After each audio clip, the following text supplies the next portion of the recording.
Rebondir pour atteindre les sommets. Quand on a été championne de trampoline, cela peut aller de soi.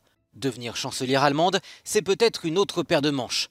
Mais c'est le rêve d'Annalena Baerbock. À 40 ans, la co-dirigeante des Verts a été choisie par son camp pour espérer succéder à Angela Merkel en septembre. Certains la jugent sortie de nulle part. Il est vrai que cette juriste spécialiste des questions européennes était plus dans l'ombre, laissant son binôme prendre la lumière. Mais Annalena Baerbock est maintenant dans les starting blocks et apparaît comme une concurrente sérieuse pour les conservateurs.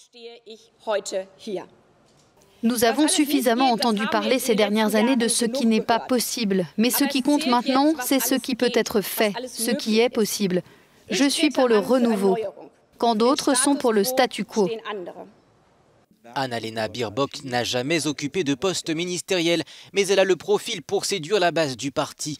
Engagement pour les Verts à 25 ans, prise de responsabilité régionale 3 ans plus tard, puis élection au Bundestag. Ascension éclair qui la conduira à être élue à la tête du parti avec Robert Habeck. Ce dernier est alors jugé plus expérimenté, mais les années passent et la popularité d'Annalena Baerbock ne cesse d'augmenter auprès des militants écolos, jusqu'à dépasser celle de son binôme. Politiquement, cette mère de 2 enfants est plus proche de l'aile dite des réalistes du parti que des idéalistes. Pour elle, la protection du climat est une priorité, mais pas question non plus de renoncer à des objectifs économiques.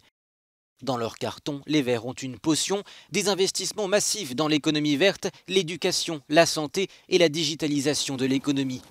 En voulant mettre en place un impôt sur la fortune et taxer les très riches, Annalena Baerbock pourrait attirer les électeurs de gauche, peut-être en vue de former une alliance pour gouverner. La candidate des Verts se décrit aussi comme une européenne passionnée et se dit favorable au renforcement de la politique de défense européenne, s'éloignant des idéaux antimilitaristes traditionnels du parti. Alors quelles sont ses chances? Certains sondages la donnent à égalité avec les conservateurs, parfois leaders. Et peu après sa désignation comme candidate, le nombre d'adhésions au parti n'a jamais été aussi élevé. Après 16 ans de pouvoir d'Angela Merkel, et alors que les conservateurs restent divisés, les Verts surfent sur leurs derniers succès électoraux, présentent un front uni et n'ont au final jamais été si proches d'accéder à la chancellerie. Même si la route est encore longue, pour Annalena Baerbock, tous les signaux sont au vert.